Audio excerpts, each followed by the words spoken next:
Surprise! Itachi jump scare. You guys get one more Chao Town video before the year is over. 2022 has been an interesting year for me, and to cap it off, I'm bringing you the most creative and original video you have ever seen.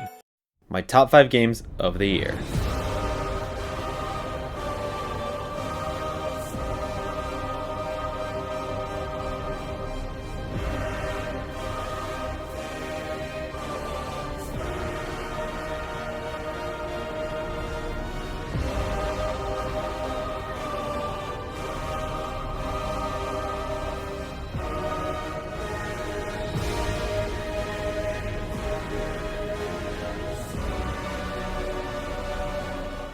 Thank you. Okay, so there are a lot of people doing lists, but this is my list. So that's where the uniqueness comes in. I ended up playing a lot of games that released this year. However, I also missed some heavy hitters that were released. This list is going to consist of games that I played and what I consider to be my favorites. So if your picks aren't here, then I either didn't play them or they were not good enough. I'm kidding, they're probably great, I just can't fit every game here. So, without further ado, let's start with number 5.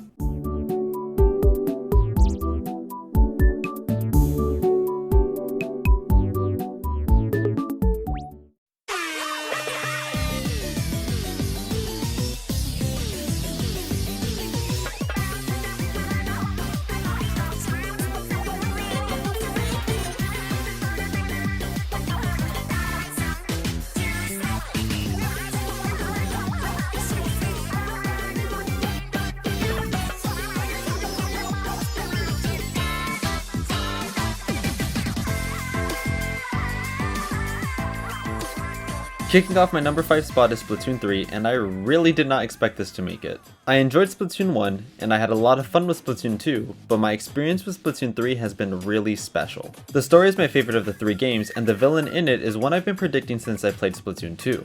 It's not exactly a huge surprise as to who it is, but I've been talking about it for years, and I'm gonna pat myself on the back for that one. My multiplayer experience has been fun and engaging.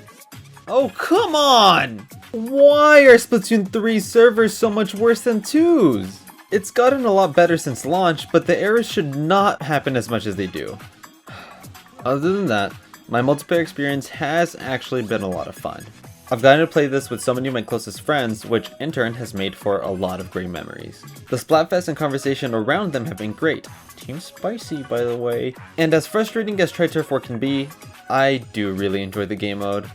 But the multiplayer and story aren't just what make it special for me. Salmon Run is back, and it is especially brutal this time around. That, or I'm just losing my game sense, one of the two. Either way, it is so incredibly addicting to play. It's the game mode that makes me go just one more. And then an hour passes by and I'm late to work the next morning. Big Run just happened recently, and like Salmon Run, it was just as fun and addicting. I played it a lot with my friends and I cannot wait for the next one. I do really hope Splatfest and Big Run alternate so that we can have constant events. They're just so much fun. All the modes and every event just combine to create a great experience for everyone. But the best part, which I have not talked about yet, is Big Man, of course! In all seriousness, Deep Cut is a fantastic group and I love all 3 of them. Splatoon 3 is a special game and it was a surprising but easy fit for number 5.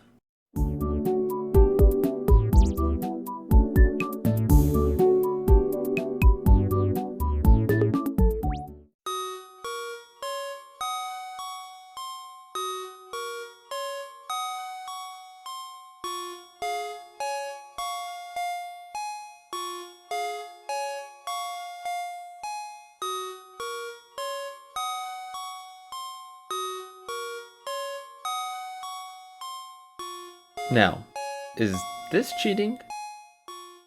Kinda? I don't know. I make my own rules, it's my list. Omori is number 4 for me. Although the PC release was at the end of 2020, the console version was this year, and that was the one I played first.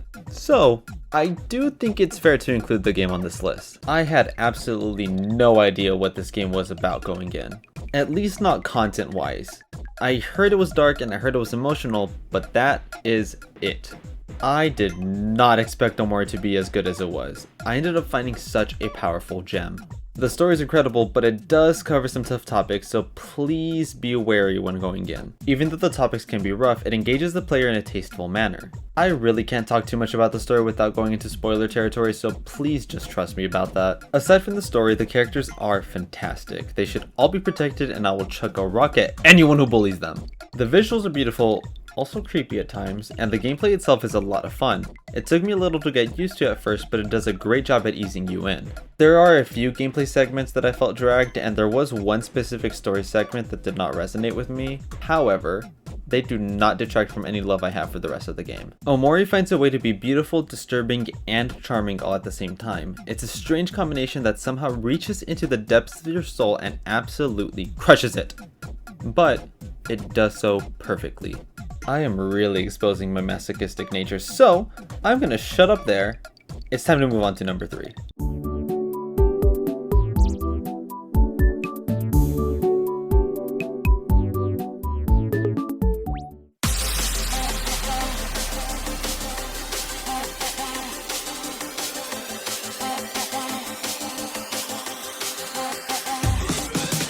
Sonic Frontiers takes my number 3 spot, and I am so damn happy about it. This game is the definition of a comeback. Even ignoring the fact that Forces were mediocre, this game's marketing was abysmal. The announcement was confusing, and the gameplay reveal from IGN was awful. But I do think Sega quickly realized that. After the IGN reveal, the marketing completely changed. We got incredible trailers and glowing previews after that. What seemed to be the next disappointing 3D Sonic game became one of my favorites in the series. Sonic Team finally takes the story seriously again, and as much as critics gut the game for it, it's not abnormal for Sonic. The stakes in the Sonic stories have typically been high. Adventure, Adventure 2, 06, and Unleashed all have more serious stories. It really wasn't until Colors that the stories started to become more silly. The story in Frontiers may be something that is mixed in reception. It's not mind-blowing, but the references and a more serious tone are definitely appreciated by me. The gameplay in Frontiers is almost perfect for me. The movement is excellent, the islands are beautifully designed, and Big is back, baby! The visuals are gorgeous most of the time, the frame rate is smooth, the bosses are great, the music is amazing as usual, and I haven't even gotten to the characters. Tails is finally a good character again, Knuckles isn't a himbo anymore, Amy's characterization isn't just as a Sonic simp anymore. God, there is so much to love about this game. There is a lot of positive in here, but Frontiers is not perfect. There's insane pop-in at times, there is some jank depending on how fast you're going, but my biggest complaint is that I cannot stand Sonic's jump. Which sounds stupid, but I really hate it. It's just so stiff and hard to control that it becomes frustrating to platform, especially in cyberspace levels. But just like I mentioned with Omori, none of this majorly impacts how I feel about the game. This game is a symbol of hope for Sonic fans. We have so many games ranging from mediocre to amazing that we get emotional whiplash every time a new one comes out. And we just got out of a really rough decade for Sonic. But if Sonic Team can keep up the great work, then the future for the series is bright. Also, please bring back Chao Garden at some point. Anyways, time for number 2.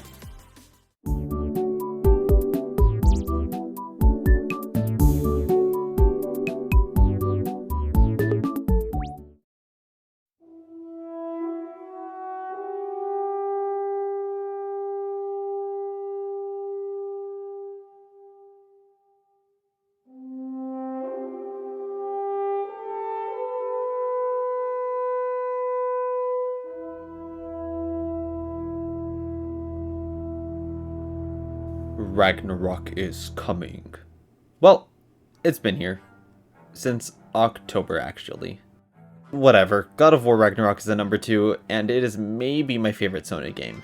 It is just more God of War 2018, but I could not ask for anything different. Ragnarok didn't need to reinvent the series, that's what the 2018 game was for. I got new characters, a new story, new gameplay elements, just everything that you can expect from a good sequel. All of it is present in this game. Ragnarok is treated with so much care. There are references to the original games and many heartfelt callbacks to its prequel. Some are only in the side quests, and this game has some of the best side quests I've ever seen.